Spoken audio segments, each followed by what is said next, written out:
Depuis des années, le franc CFA est au cœur d'un débat qui divise. Pour certains, c'est une monnaie stable qui protège contre l'inflation.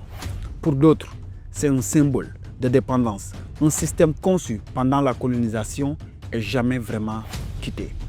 Alors, pourquoi autant de pays veulent s'en débarrasser? Est-ce réaliste? Et surtout, qu'est-ce qui se passera après? Aujourd'hui, on fait une analyse claire et simple sur la question. C'est qu'il y a quelque chose qui vient sur l'Afrique de l'Ouest, que j'ai appelé l'hiver noir. L'hiver noir. Le franc CFA est créé en 1945, à la fin de la Seconde Guerre mondiale. À l'époque, la France avait besoin d'une monnaie contrôlée dans ses colonies africaines. Son objectif, stabiliser les échanges, garantir un contrôle économique. Après les indépendances, 15 pays ont choisi de garder le CFA parce que la France offrait une garantie, stabilité, convertibilité et absence d'hyperinflation. Mais ce système a un prix. Une partie des réserves africaines est stockée dans le trésor français et la Banque de France garde une influence sur la politique monétaire. Un pays sans contrôle sur sa monnaie n'est pas totalement souverain. Des décisions monétaires ne se prennent pas à Dakar, à Bamako ou à Lomé, mais à Paris. Le CFA limite la création de monnaie.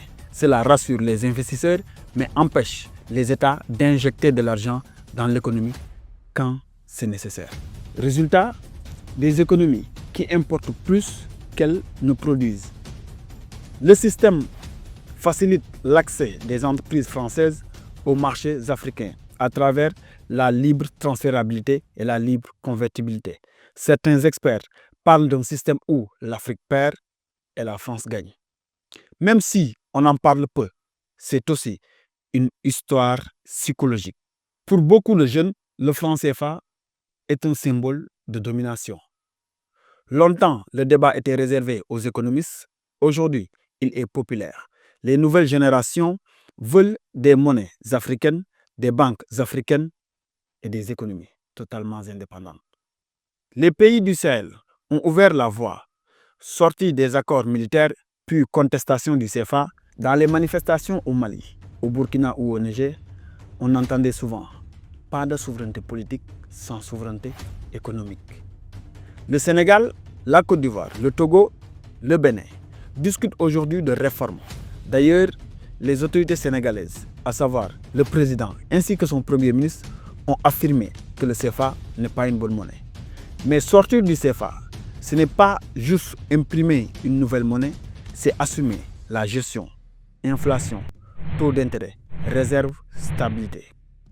Par exemple, si un pays quitte le CFA mais n'a pas une banque centrale solide, une économie diversifiée et une politique crédible, la nouvelle monnaie peut s'effondrer. Les conditions pour réussir sont simples. Banque centrale indépendante, réserve en devises, que ce soit or, dollar ou euro. Production locale forte, politique anticorruption. Sinon, ce serait remplacer une dépendance pour une crise. Est-ce la fin du CFA? Peut-être pas tout de suite. Mais une chose est certaine, l'époque où l'Afrique acceptait tout sans discuter est terminée. De plus en plus de voix demandent une monnaie africaine pensée par l'Afrique et contrôlée par l'Afrique. Alors pour toi, que doit faire l'Afrique? Réformer le CFA ou le supprimer totalement? Dis-le en commentaire. C'est qu'il y a quelque chose qui vient sur l'Afrique de l'Ouest, que j'ai appelé l'hiver noir. L'hiver noir.